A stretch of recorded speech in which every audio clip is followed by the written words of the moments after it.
Are you like most sales and other professionals who want to grow their wealth faster than what they are currently doing through their company 401k, even with that company match, the stock market, or just plain saving money? Would you sleep better at night if you had the financial freedom to be job optional in just 3 to 5 years through investing in real assets? Maybe you don't want to stop working, but wouldn't it be cool if you could retire a decade earlier than most and do the traveling you and your family have planned for years while you're still young and can enjoy it? Let's face it, most busy professionals don't have the time or desire to take on more work outside of their W-2 to grow their wealth. On The Wealth Flow, each week we share the stories, the investments, and take a deep dive into the various asset classes that can deliver that accelerated growth to your portfolio passively. That's right, no extra work for you. Instead, we'll put your money to work. Learn what the 95% aren't talking about and join the top 5% of earners today on The Wealth Flow.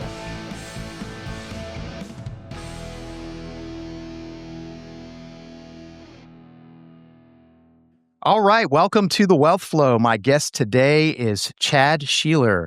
Chad is a real estate investor local to the Indianapolis, Indiana area. At Focused Capital, Chad and his team use conservative underwriting through thorough analysis and strategic management partnerships to acquire multifamily assets located in strong primary and submarkets. While consistent portfolio growth is key, Chad and his team does not waver from the core criteria used to carefully source deals so not to compromise investors' returns. So, Chad, I am looking forward to our conversation today. Welcome to The Wealth Flow. Thanks, Keith. Looking forward to it, man. This has been awesome. Thanks for having me on here today. Absolutely. I always like to start, Chad, with really your background, where you grew up, and what eventually led you to real estate investing. Yeah, thanks. Grew up in West Lafayette, Indiana, so pretty university area. Grew up in a very conservative family, conservative parents, big church background. And over the years of my life, I feel like I knew I wanted to get into real estate, but I wasn't really sure how to get started. I had uncles and a grandfather who was big in the real estate their whole entire life. And for, many years, I had on my New Year's resolution, I was going to buy my first property from like 2011 until, 2018, 2020. And never did anything about it, never took action at all. And started with a lot of research back in 2017 and, started the 4 unit in about 2020. So that's kind of a high level how it all started. Okay. So on that, on the 4 unit, that's one that you purchased, managed, or did you have somebody else manage it? Tell me, I guess, a little bit about that one and kind of how it went. Yeah. Early on when I started looking at properties back in 2017, my wife she said, you can do the real estate stuff. I don't want you to actually manage a property. So I don't want you going to get shot in the hood in these different areas. Right. Yeah. There's some good points to that conversation. So I said, all right, you know what? If we're going to do this thing, I will get a third party PM company to manage them for me. That way I can leverage my time. At that point in time, I still had a full-time job. I still was doing the credit card processing business for about, 15 years at that point in time. So I had no more time really to manage properties. So I was really forced out of the gate to find a great third-party PM to manage it for me. So I use them out of the gate, and I have ever since. Okay. Oh, that's fantastic. That's a good way to do it. I did a little bit more hands-on in the beginning, and there's, obviously pros and cons to both ways, but I think, finding somebody who does what they do well, and, it sounds like you found somebody right off the bat. So that's great. Well, the pro there too is like, if you actually do it yourself initially, you're going to learn way more about management early on. Right. So if you can manage it yourself, I would say do that, because you're going to learn so much more about the management, the tenants, the repairs, and I'll see more for the future on how to actually asset manage properties too. Yeah. There's like I say, there's pros and cons to both. And so you got the 4 unit on your family members that were in real estate, Chad. What type of properties were they purchasing? Were they primarily single family, or were they doing some multifamily stuff as well? Yeah, so my grandfather, he did a lot of single family homes when he was younger. He had a lot of farmland real estate, quite a bit actually. And then my uncles did some apartment complexes, some homes. They never did it at a huge scale. That wasn't their goal at all. They want to keep it small in these smaller markets. But it was Yeah. probably a mixture. I got some advice from them. They would own businesses, some laundromats. So they're very good business people with a business sense in them. But they're great mentors of mine. Yeah, no, that's fantastic. And so this was 2020, you said, when you bought your 4 unit. And then tell us about your journey from there, because you've certainly scaled up, quite a bit in for a relatively short period of time. Yeah, thanks. I spent the 3 years researching from 2017 to 2020. I spent just so many hours on books and podcasts, and I tried to meet with as many mentors that I could in the area, different realtors, and I was trying to absorb all that I could. Like drink from a fire hose. It felt like, going from credit card processing into real estate, just two totally different landscapes. I had to learn that all from the very beginning. But the journey, so, I looked at a lot of properties before I bought the 4-unit property, and I kept getting outbid, and they wouldn't follow the 2% rule, which Right. nowadays I should have bought all of those deals, right? The 2% rule, there's like 1.5, 1.7%. I'm like, damn, won't meet it. I'm very conservative. I'm very risk averse, very analytical. So that kind of held me back early on. It all came to a head one day. I was in my basement, working out in the basement, and I saw this property come on the MLS Saturday morning at 8 a.m. It's a 4-unit building, and I had saw properties on that road before. I knew what they were. They're all the same type. And I said, you know what? I'm just going to buy this property. I don't care if I pay extra for it. I need to learn and get my first deal. Like, I'm going to overpay, which is probably a dumb move. It's probably stupid, right? But I'm willing to overpay to learn to get my badge of first deal done, right? So, Right. of course, I offered them over asking. I said, no inspection needed at all. It was fully vacant, no tenants there at all. And they go, I say, you have 2 hours to respond. They say, offer accepted. I'm like, all right, crap. Now what? So Jeez. it ended up being a really good deal, actually. I brought the PM company on there. Did a bank loan with a local bank on their portfolio. So it was like under 3% at the point in time.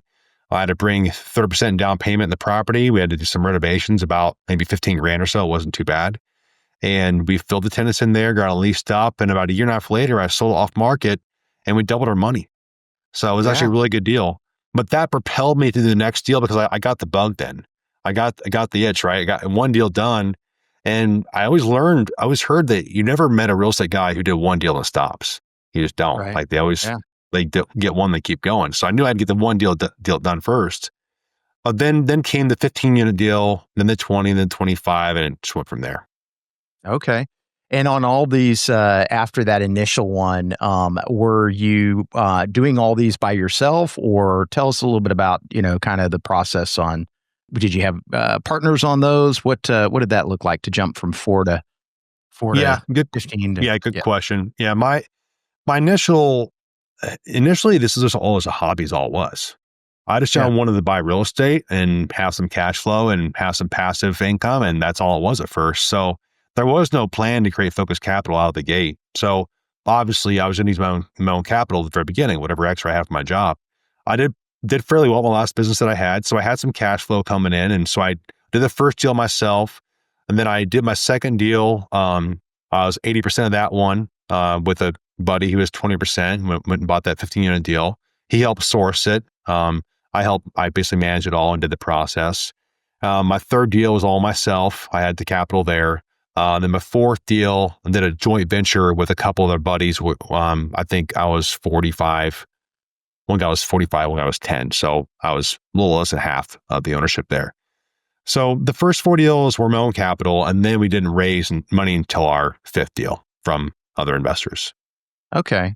Well, that's good progression to just, kind of understanding it and, kind of your money's up at stake, and the risk is kind of on you in the beginning, but you're learning the process. And obviously, as you take on these larger number of units in the apartment buildings, what did you see as you, just out of curiosity, did you notice that, hey, these are relatively the same as, the 4-unit and the, 15, there's not much of a difference? Or did you see that there was some type of a difference in the way it was managed, the process itself, or was it basically the same? Yeah, the 4-unit was definitely a different type of PM company you'd use on that compared to like a 20-unit or a 50-unit. I learned pretty quickly that you've got to have the right PM company on these larger assets. By larger, I meant, 20 units plus, which is not large at all, but you had to get the right people in there. And the PM company on the first property, that 4 unit, was more of a single family management company. And that was Right. probably okay there. But when it gets to a 15, 20 unit and above, you've got to have somebody in there that really knows multifamily. It is ran a little bit differently than just a home is. And then touching back on kind of the capital side initially, I knew I'd make mistakes early on. I knew I would. That's also why I wanted to do it myself and use my own money first to put at risk than my friends and family's money before I started to raise from people later on. Yeah, for sure. And so, on your when did you first start to raise capital from friends, family, that kind of thing? And tell me a little bit about that first deal that you did, where you did take outside capital. Yeah, the first deal that I raised money on was in February of 2023, so about 20 months ago or so. That's when I decided to stop doing deals with other partners primarily, and I wanted to create my own team. I wanted to create my vision was to create a company with awesome people and a great team, great culture, impact investors' lives and help their financial abilities, and also impact tenants, right, and improve communities. That was in December of 22. I just made that decision, but February, I had to start with a small property. I hadn't raised capital ever before. I was honestly afraid to. I didn't have the confidence to ask my friends and family for money. I'm like, how do I get them to give me money and help them, and it'll help all of us all together? So I read a book, just gave me a playbook on how to do it. And I started asking people, hey, here's what I'm doing. No deal today, but if I ever have a deal like this, you want to be a part of it? They're like, yeah, cool. All right, so I built a list. It's pretty simple. And that first deal, I made about 7 phone calls and I raised $400,000 on that 12-unit deal in February of last year. So at that point, I feel like, wow, I can do this. This is actually going to be something that people can get behind me on. I can make an impact, and then we kept growing that. Yeah, that's great. And then from there, have you bought any additional deals, or are you in the process of? Yeah, so last year we bought that deal in February of 23, that 12-unit. That was our Mhm. kind of a test run deal for our capital raise.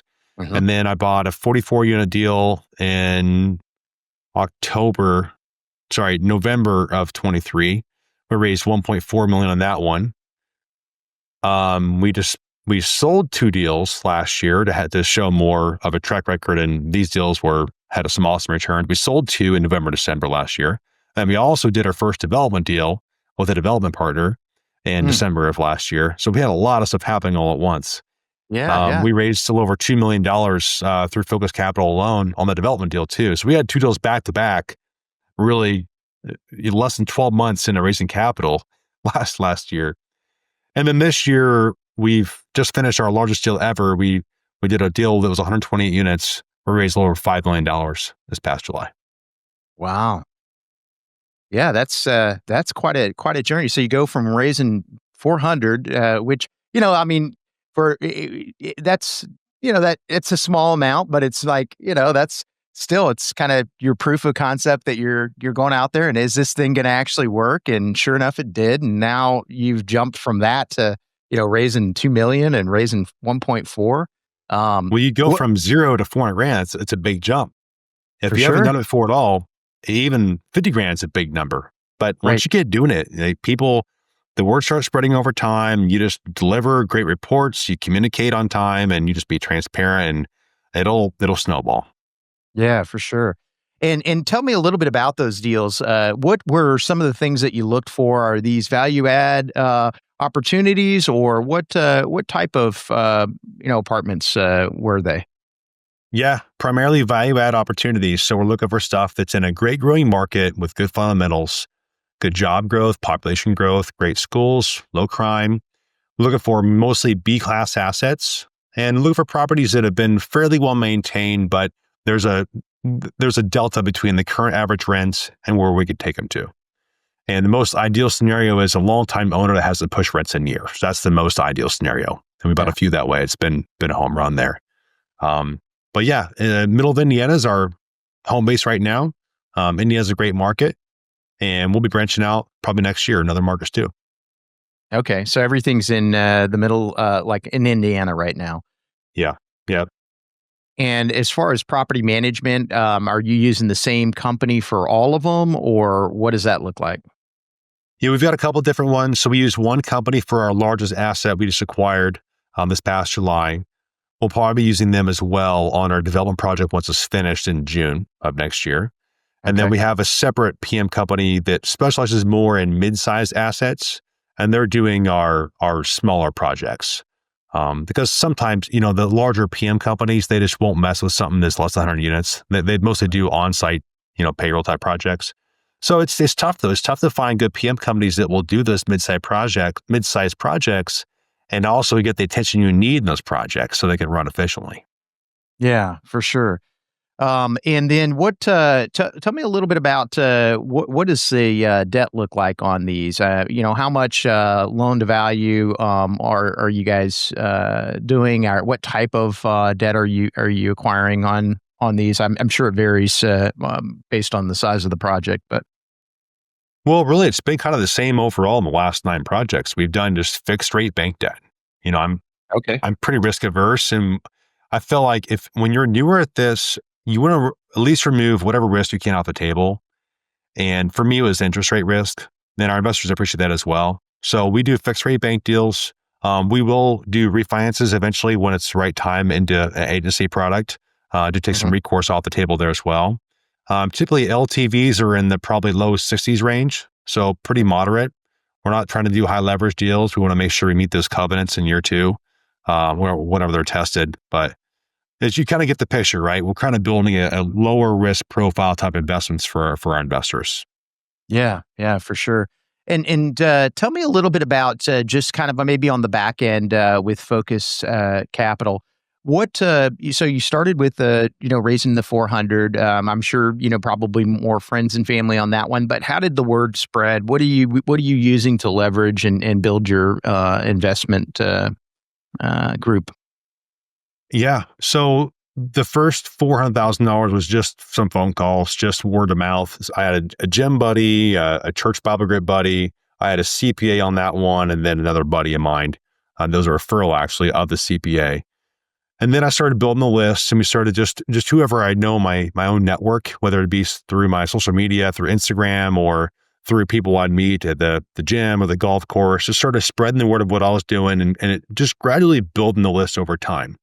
Yeah. I think I started with maybe 50 people in the first month, and now we're over 700 just through some organic reach and everything and some LinkedIn posts. But I didn't focus on the LinkedIn stuff, creating content there and building a network there until about probably 9 months ago, maybe a year ago. So that's initially it was just friends and family, and now it's helped us get to the next level there with LinkedIn social media. But still, primarily, the most of our investors have come from people that know me. Yeah. Okay. Okay. That's great. And tell me a little bit about just building the company itself. What were some of the initial first hires that you had with Focus Capital and kind of the key players that you put into place? And now with where you are, would you do any of that differently? Yes and yes, a lot different. Man, I tell you, hiring is one of the biggest learning lessons I've made over the last year and a half. My first hire into Focus Capital came July of 2023, so a little over a year ago. That person's not here anymore. But that person was necessary early on to help propel us and take some time off the table for myself so I could focus more on capital raising and the company operations. My second hire came in, actually second and third hire both came in April of this year. We brought on a director of acquisitions and brought on a executive assistant. And those were two really key hires. And they're here today. And then we hired an asset manager in, we'll see, July of this past summer. Okay. Okay. Fantastic. And as far as the investors, and the communication, you mentioned having, real clear communication with them. Tell me a little bit about the structure of how you do that and what type of communications you have with your investors. Yeah, Keith, we just keep it really simple. I learned early on that the bar is set so low for investor communication. Like, Mhm. I just hear from so many people that other groups just don't communicate, or they just aren't transparent. And a year later, there's like this huge issue, and the investors are like, well, what happened the last 12 months? It didn't like happen overnight. So I decided, you know what, we're just going to over communicate. We're just going to, it's going to take a lot of time. It's a lot of work to do this, but we're going to send out monthly email updates to every investor that's on these projects. And we do that today, and we're still going to do it. We give distributions every quarter for the projects that are stabilized. But we just are transparent, and it's simple. We just report updates. We report the KPIs, report the income, expenses, and the NOI and how it relates to our pro forma. We talk about what's coming up ahead, talk about leasing updates, what the traffic is. And I get notes all the time from investors that just love our reporting. And to me, it's so simple, but they just love it. So I know that it's a big value that we can bring to them to be just transparent with the reporting. Yeah, for sure. And you do see that. It's amazing. And it's not just with investor relations. It's really any business. It's amazing if you just have communication. It's simple. How much above the rest of the group you are. So that's what I expect in life. I get so annoyed if people don't communicate with me. I'm like, I just want to shake them. Like, what's wrong with you here? Just communicate. Exactly. That's all I expect. Especially if it's super clear, they communicate really well at the beginning before you wire the money. And then after that, then they drop off. So, No, but my mentality is like, we're cultivating this relationship over the next 20 years. Like, you want to get just one deal with this investor done or the next 20 deals and be lifetime friends and partners, like the next 20 deals. Because how you communicate on every deal or how you communicate on one deal is how you probably will in every deal. And if you don't communicate in the first deal, they probably won't invest in your second deal. Right. So you got to do it out of the very beginning. From the very start, you've got to communicate the right way. For sure. No, that's super important. Okay, so you've scaled up extremely quick. You mentioned reading a book.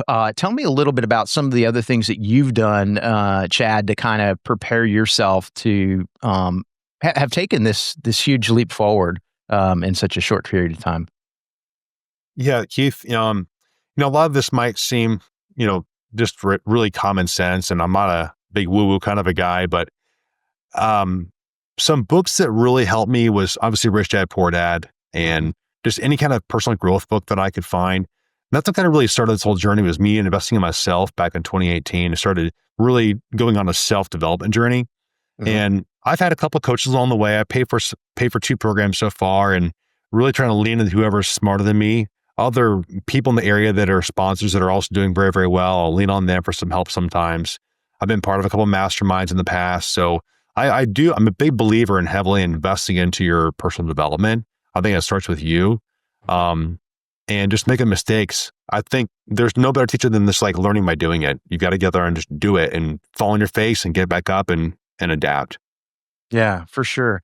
And so on the obviously the apartments are kind of are you finding most of those through brokers, I assume, or are you finding some stuff off market, or what does that look like? It's funny when you mention off market, because we need to define true off market. Right. There's not many deals that are true off market today. But it's all true. It's all brokers. Yeah. I mean, the true off market would be you calling a seller directly, which I've gotten one of those in the past out of 9 deals, but it's all brokers. And that's probably the best way to manage your time too, is to just be a good buyer with them, be a seller with them, and they give you kind of like a high look on a deal early on, possibly. But yeah, brokers are the main way. Okay. And with this, tell me a little bit more about the development deal that you're doing, because that's obviously a whole different animal in the sense that, it's just different. It's not already there. There's not already existing cash flows. Tell me a little bit about what it is and, kind of what the strategy is. Yeah. So we're building a mixed use multifamily and light office space complex right downtown Fishers, Indiana. Fishers is a very high growing market here. It's one of the top 10 in the U.S. Place to live right now. And this was a project that was needed by the city of Fishers because they needed more office space. They actually needed more of this type. So we got some funding from the city for this, some tax funding. We raised some equity and we got a fixed rate bank loan. But it's 85 multifamily residences and 6 light commercial office spaces. It's going to be a kind of a different animal of its kind, because most of the apartment complexes downtown Fishers here, they all have parking garages for parking. There's no on-street parking there. But this complex will have close to 200 parking spaces on street level. So it's going to be really cool for the tenants to actually, pull in the parking spot, walk to their apartment right there, have a balcony. It's going to be pretty awesome space. Yeah, that sounds neat. And what are where are you at with that one right now? Is that just kind of in the beginning stages, or what? Yeah, we broke ground last January. We're on track. Our main office tenant will be moving in March this next spring, and we're on track for that. And then the whole project will be finished by June of 25. So far, we've got all the brick up, all the exterior windows, and some of the doors are on now. Some of the paving's been done. Some of the sidewalks have been done, but it's looking really nice. Yeah, that's kind of cool. Just to basically take something and you, I guess, had a lot of the input on what the design is going to look like, and what. Tell me a little bit about the process of getting that through, and taking it from just raw. Was it raw dirt to begin with, or did you have to demo something to create it? Or Yeah, good question. Yeah, the project was actually houses previous to this. So the project was brought to me by a friend of mine, a development partner locally here, needed some help with the project. And he chose to work with us on this, but he already had the project kind of figured out. He had already acquired the houses. He already had the funding from Fishers all set up with their tax incentives for the project. And really all that's remaining is just to raise the equity and put it together. So we linked arms together. He's still on the project today. I see it every week on site. And then once it's all finished, see his role is to actually build it with the builder, with us kind of being involved and overseeing things and giving input. And then the real work will start for us once we finish it in June. We'll be doing all the asset management of the project. Okay. And doing, are you going to be doing pre-leasing as you start to, Yep. kind of, yeah. Okay. Yeah, we are right now. Yeah. Fantastic. All right. Yeah. Cool. That's an exciting project for sure. It is. Yeah. It was a pretty easy sell too to our friends and family because it's down the street from where I live. Like everyone knows this market's so good. So it was actually a really crucial deal.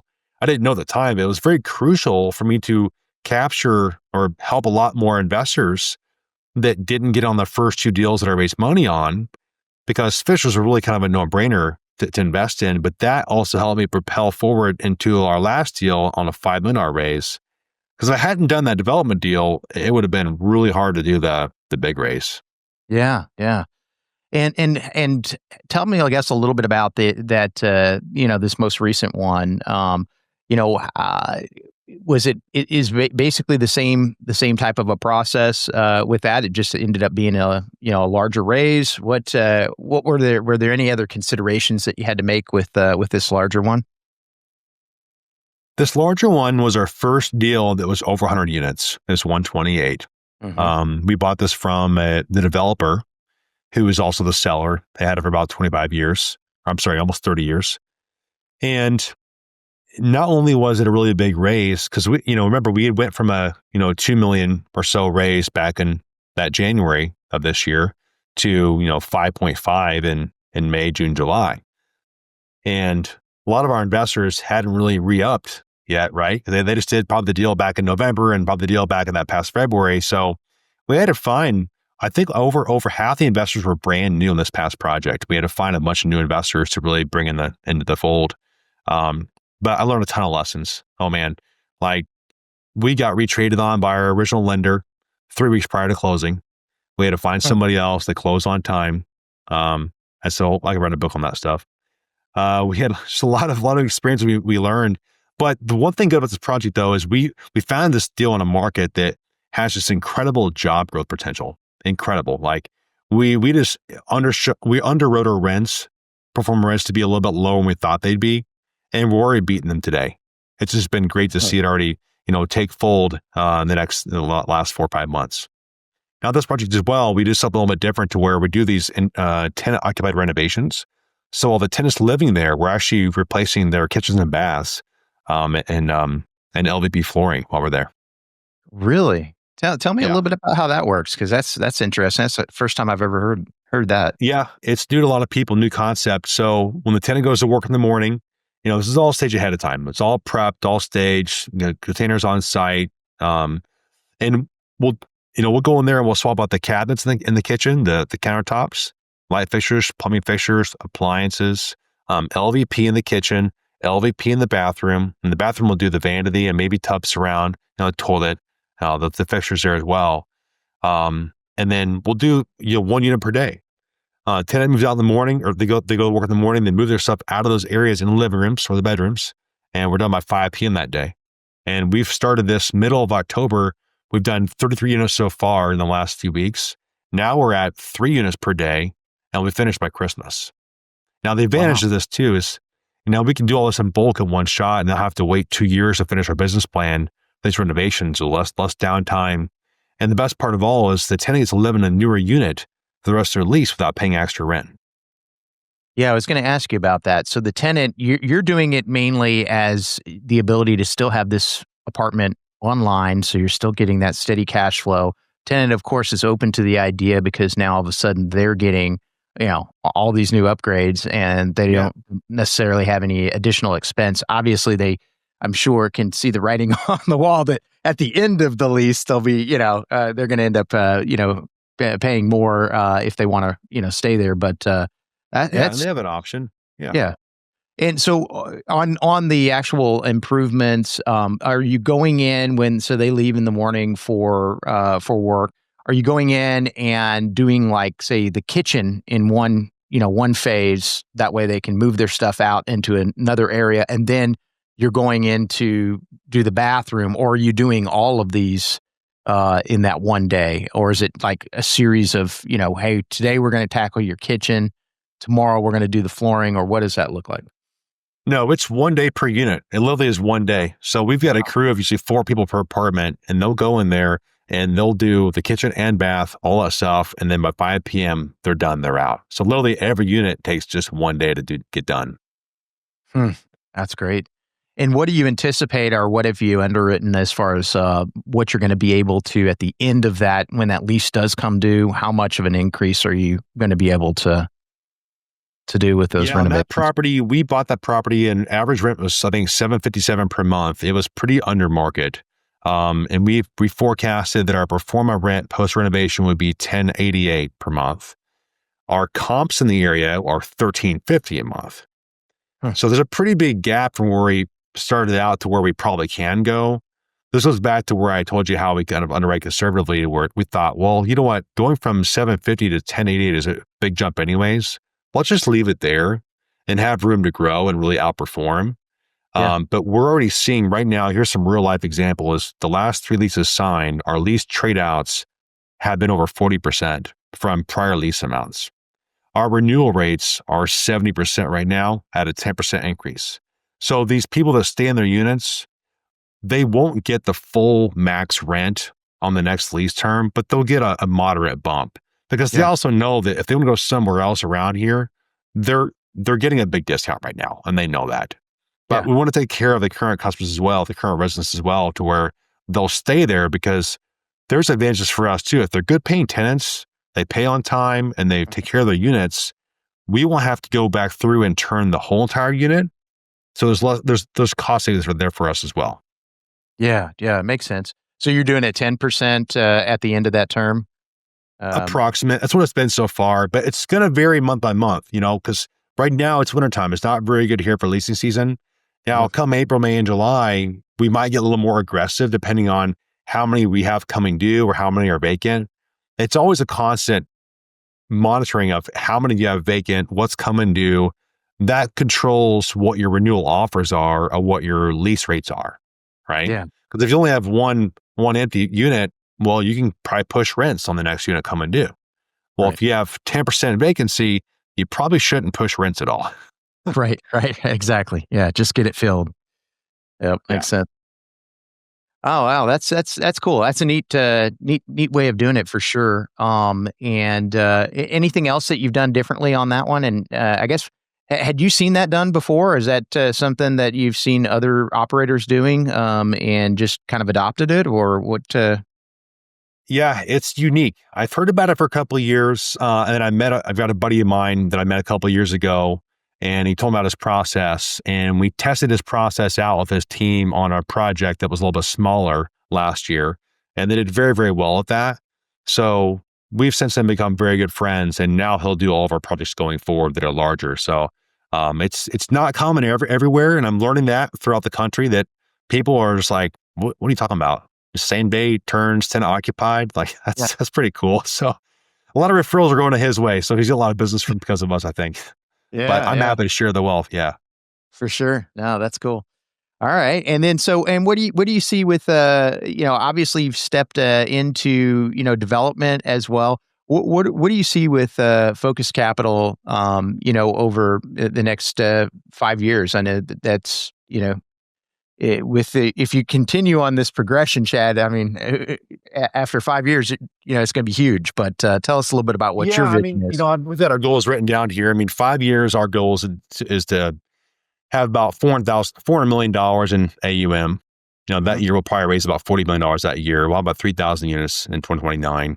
But those are just goals. So we're a pretty focused company, a very driven company, and we want to align ourselves with great people, great partners, great investors. And really my personal mission is to impact 1,000 families with real estate investing. That's kind of my North Star. If I can do that, I can impact a lot of lives. And then aside from that too, one of my missions too is financial literacy. We're making plans right now to impact the residents at our communities to where we teach them free education on let's call it Dave Ramsey's program with Financial Peace University, and they get it for free, and we can help guide them through that process. So part of me is very fulfilled if I can do that for people as well. Yeah, I like that idea. We have mobile home parks, and I've thought the same thing. I mean, even just simple processes that people can put into place that they probably don't hear anywhere else. So that's cool that you guys are planning on doing that as well. And so obviously some growth, but tell me a little bit about what changes you've seen in the market. Obviously, when you started, in 2017, 2020, I mean, things have changed considerably out there. What are you seeing? Obviously, now we've just had the election. What do you anticipate as far as the environment out there right now? And what are some of the changes that you've seen just throughout your short journey in multifamily? Well, a big change was when I first started out, rates were at 3%, and then they went to 8%. So that's a big change. So I watched that all happen. Now, fortunately, I was only doing fixed rate bank debt, so I didn't get caught in the whole bridge debt, saga. I watched, values go to their peak and watch them, drop about 20%. I saw that happen. Even through all of this stuff, we've always had pencils in hand. We've always been active buyers. We're always looking for an opportunity. Because I do believe that basis usually cures everything. Basis is probably the number one focus for us, aside from yield on cost. If we can buy a property at a great basis today, it's maybe 20% down from the peak in pricing, and rates are at 7%, 8%, 9%. I don't care what it is. If it pencils out and it's a great basis, I will do it. I'll lock in the rate, do flexible refinance or flexible exit on the debt, and then we'll refinance later on. So we're going to be active buyers right now. But yeah, we've seen a lot of things happen with other buyers too, other operators. We see other operators even today. We're seeing deals to where they're just underwater. They've bought at the peak and they underwrote, compressing cap rates, debt not to increase at all. The debts went up 3 times the previous level, and I think that'll present a lot of opportunity next year for us buyers. Yeah, I think so too. And then as far as rates, I mean, do you anticipate cap rates to compress again, or do you think we're going to kind of remain flat here for a little while, or continue to, for them to expand? We are underwriting expansion on our models, so we're planning on kind of the opposite. I think they'll hold flat, and if they compress, that's great. I'm not going to bank on that though. We're just going to remain risk averse and conservative. And if they do compress, and I think we will see some compression possibly in a couple of years, when we have all the supply being absorbed and the new starts are drastically lower than they were a couple of years ago. It's a lot of questions around what can happen. But when you've got nothing new coming on market and you have still a big demand for rental housing and rates are still high, I guess the rent goes up, right? The values go up. But we're still basing our models upon kind of what's happening today and what's happened in the last few years to build a case for what could happen in the next 5 years. Yeah. And what about on your underwriting? Are you looking at rents going up as well, or are you kind of underwriting those as them staying flat? We don't underwrite flat rent growth. This Indiana is a growing market. We've been one of the markets in the U.S. that has actually had rent growth the last couple of years. A lot of markets have not had that at all. They've had retractions. We're usually about 3% rent growth, maybe 2% year over year organic rent growth.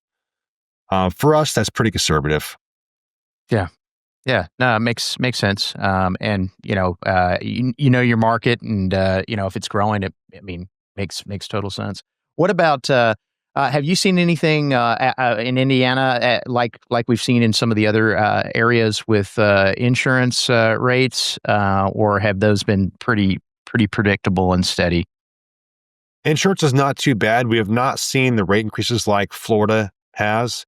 However, we have found that some carriers are just pulling out altogether. Those not renew a policy. They aren't going to be active in the residential communities anymore. Habitational insurance providers, they just won't do it. So it's been harder to find providers that will provide the insurance. But at the same time, we've not seen a big price hike at all. We've not. Yeah. Okay. No, that's good. We're probably paying between $350 and $400K a door per unit. Per year for insurance is not terrible. Okay. Yeah. Sounds reasonable. What's okay? And Chad, how about is there anything with Focus Capital that you'd like the audience to know that maybe I didn't ask the question on? We covered a lot. I would say, if you're interested in being a part of this industry and being a part of real estate investing, love to have a chance to talk to you sometime. Our website's focuscapital.com. I'm the main guy that talks to all the investors, so love to do that if it makes sense. Yeah, sounds good. All right, and then that's the best way to reach you. I guess obviously you're on LinkedIn as well, and any other spots to be able to go to? Yeah, LinkedIn, Instagram. My email is chad@focusedcapital.com. But look me up. Let's have a conversation. Let's do that. Yeah, sounds good. This has been great, and just really cool to see how you're how you've progressed over the years. You've grown very quickly, and can't wait to see and hear about what's to come with Focus Capital. So thank you so much. I do have two questions for you that I ask every guest, and one is just any advice you'd give somebody who's maybe just at their beginning stages on this journey. They're just starting out in their investment journey.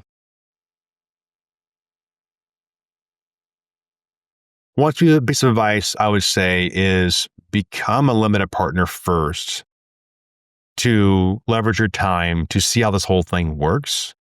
That's what I chose at the very beginning. I did a couple of LP investments back in 2017 with a buddy of mine, and that was really insightful to see how the whole thing worked behind the scenes without taking the risk on yourself, without finding properties, without making the mistakes. So I would say become an LP first. But also I would say people always want to do this actively, like go do it themselves and buy a property.